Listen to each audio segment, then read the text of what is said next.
তেঁতুল পাতা ধারাবাহিকের আজকের পর্বে আমরা দেখতে পাবো যে ধারাবাহিকের শুরুতেই আমরা দেখতে পাই তেঁতুল পাতায় ঝিল্লিকে হসপিটাল থেকে নিয়ে এসেছে সবাই।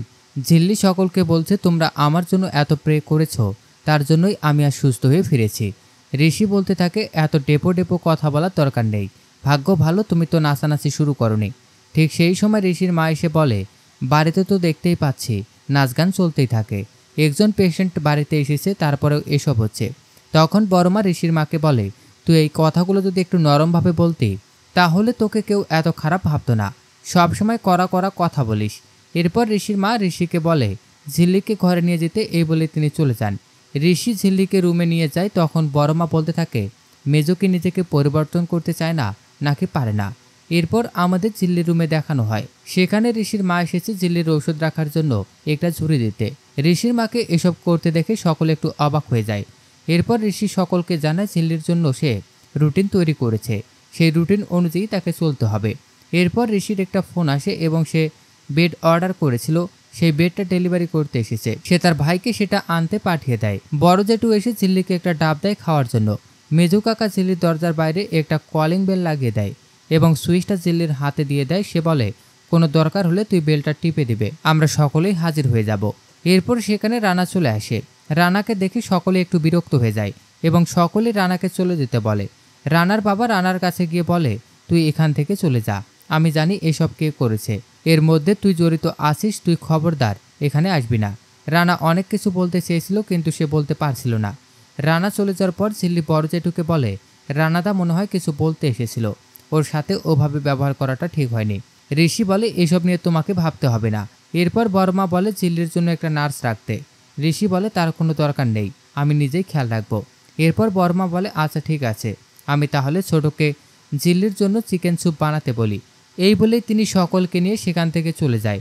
পরবর্তী সিনে আমাদের রান্নাঘরে দেখানো হয় ছোট মা স্যুপ বানানোর জোগাড় করছে কিন্তু সে বানাতে পারে না, সেজন্যই সে তার দিদিকে ডাকছিল। ঠিক সেই সময় ঋষি সেখানে চলে আসে।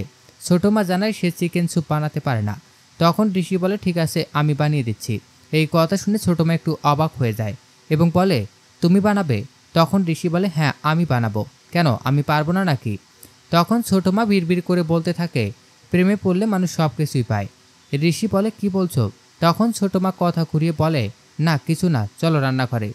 এরপর ছোট মা ঋষিকে সব কিছু জোগাড় করে দিতে থাকে। ঠিক সেই সময় ঋষির মা সেখানে আসে।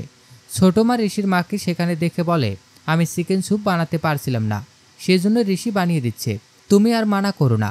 তখন ঋষির মা বলতে থাকে চিকেন স্যুপে একটু কালো জিরার গুঁড়ো দিলে ভালো হয়, অপারেশন হয়েছে তো টান ধরবে। এরপর তিনি রান্নাঘরে গিয়ে কালো জিরা গুঁড়ো করে দেয়। ঋষি খেয়াল করে তার মা তার সাথে কোনো কথাই বলছে না। এরপর ঋষি বলে কি ব্যাপার মা, তুমি আমার সাথে কোনো কথা বলছো না কেন? ঋষির মা বলে তুই তো আমাকে খারাপ মনে করিস, আমাকে কোনো কিছুই বলিস না, আমি আর কি বলবো? ঋষি বলে তেমন কিছু নয়, এরকম একটা ঘটনা ঘটেছে তুমি চিন্তা করতে, তাই আর কিছু বলা হয়নি। এরপর ছোট মা ঋষিকে বলে তুমি এখান থেকে যাও, আমি সামলে নিচ্ছি। ঋষি যেতে না চাইলে তার মা বলে আমি দেখে নিচ্ছি, ওকে যেতে বল। এরপর ঋষির মা স্যুপটা তৈরি করতে থাকে। ঋষি রান্নাঘর থেকে বেরোনোর পর রানা ঋষির কাছে চলে আসে এবং কিছু বলতে চায়, কিন্তু ঋষি রানার কোনো কথাই শুনতে রাজি নয়। ঋষি রানাকে বলে আমি জানি তোরা এসব করেছিস, আমি চাই না তুই আর খেয়ালি ঝিল্লির আশেপাশে থাক। পরবর্তী সিনে আমাদেরকে ঝিল্লিকে দেখানো হয়, সেখানে ঝিল্লির টিম তার খেয়াল রাখছিল। সেই সময় সেখানে অমিত চলে আসে। অমিতকে দেখে রিঙ্কি বলতে থাকে উনি এই সময় কি করছে এখানে? অমিত বলছে এখানে তদন্ত করতে এসেছে। এরপর অমিত ঝিল্লিকে বলে যেদিন থেকে এই ঘটনা ঘটেছে সেদিন থেকে বাবুকে এই শিমুলপুরায় খুঁজে পাওয়া যাচ্ছে না এবং ভাইয়াজিকেও পাওয়া যাচ্ছে না। এই কথা শুনে ঝিল্লি বলে আপনি কি তাহলে ওদেরকেই সন্দেহ করছেন? অমিত বলে ওরা যদি এই কাজটা করে আমি কিন্তু খুব বেশি অবাক হব না। এরপর ঝিল্লি অমিতকে চায়ের অফার করে, রিঙ্কিকে বলে চা দিতে, কিন্তু রিঙ্কি রাজি হয় না। তখন তুতুল চা তৈরি করে এনে অমিতকে দেয় এবং বলে ওর কথায় কিছু মনে করবেন না। এরপর সেখানে ঋষি চলে আসে এবং অমিতকে দেখে বলে আপনি এখানে? অমিত বলে সে ঝিল্লির ব্যাপারটা নিয়ে এখানে তদন্ত করতে এসেছিল। ঋষি অমিতকে বলে আপনাকে কিছু করতে হবে না, যা করার আমি করব। এরপর অমিত সেখান থেকে চলে যায়। শেষ সিনে আমাদের দেখানো হয় ঋষি তার ল্যাপটপ নিয়ে কাজ করতে বসেছিল। ঠিক ওই সময় ওই সাদা কাগজটা ঝিল্লির চোখে পড়ে। তখন ঝিল্লি মনে মনে বলে এই কাগজটার ক্লু খুঁজে বের করতেই হবে, কিন্তু এখন কিছু করা যাবে না, একটু সুস্থ হয়ে তারপর। এখন কিছু করতে গেলে মিস্টার সিংহ রায় অনেক রেগে যাবেন। তো দর্শক, এই ছিল তেঁতুল পাতা ধারাবাহিকের আজকের আপডেট। প্রতিদিনের আপডেট সবার আগে পেতে আমাদের চ্যানেলটি এখনই সাবস্ক্রাইব করুন।